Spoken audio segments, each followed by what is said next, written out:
And let's have a closer look at those front pages, starting with the Daily Mail. What have they got, Paul? No war cries, no angry chants, just solidarity with the UK's fearful Jews, Leo. So this is in the Mail now. They're saying that there were no sort of war cries or thinly veiled threats such as from the river to the sea or anything of that variety. And of course, we're talking about the march for solidarity against anti-Semitism that took place in London today. And from the pictures that I've seen and the videos online, it looks like it was undertaken impeccably. Like, it looked as if to me like it was really done in the best possible way, and a credit to the people that were there.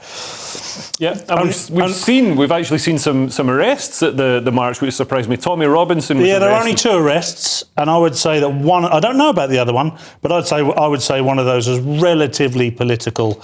We'll cover that a bit later on, but I would say that Tommy Robinson, whether you love him or hate him, was a political arrest. He didn't seem to have done anything wrong. Yeah, it did seem to be set up. I mean, they set up the Section 35, they put a Section 35 antisocial behaviour zone or whatever in place that meant that anybody who could be seen as like stirring up whatever nebulous phrases they've got, basically they can just nobble whoever they want. Yeah, I mean, are you worried? Because I know, we've got Jewish friends who are genuinely afraid with the current climate in the UK.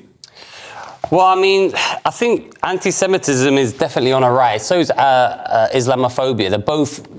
The situation in Israel is having an effect here in the UK.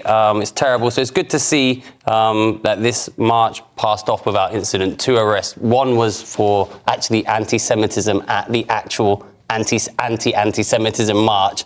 So that was probably a bad place to try something. Not a place to do it, but other than that, looks like it was a success. So yeah, like I said, credit to them as protesters.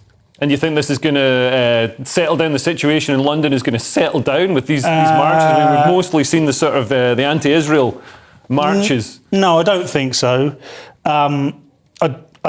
I mean, we've had weeks and weeks and weeks of the pro-Palestinian stuff. I would say the difference between this and some of the pro-Palestinian stuff is that this seemed to be people that were genuinely concerned and understood the issue. Yeah. Some of the problems we've seen with the pro-Palestinian stuff, it's just become part of woke ideology. So there are people at the march who aren't exactly sure what they're supporting, but they know it's anti-whatever they don't like. Yeah. And therefore they're just going to support it anyway, which creates this problem that's inherent in a lot of these things that are overly progressive, where they don't really know what they're complaining about, but they're going to stand up for it anyway. Yeah, I mean, Darius, this is the weird thing. We're seeing queers for Palestine. We're seeing, woke leftists, feminists, that's right. Feminists coming out and supporting.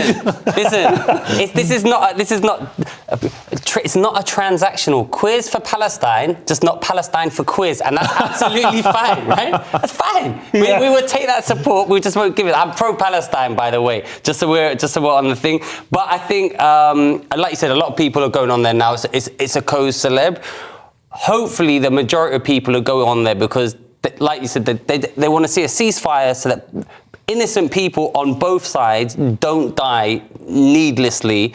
And there needs to be a resolution to it. Most people are going there with the right view, and there's a few people who are just idiots and they're ruining it, and they shouldn't be there, and they're doing it as this is the TikTok thing to be on. So for sure. Yeah, but we've seen at the pro-Palestinian marches, we've seen people desecrating war memorials, completely disrespecting and humiliating this once great nation. And I think it's ridiculous. It's shameful. There's a lot of morons in the pro-Palestinian march, but there's a small amount of them. But most of them they want what's right. That's true, I think. Yeah.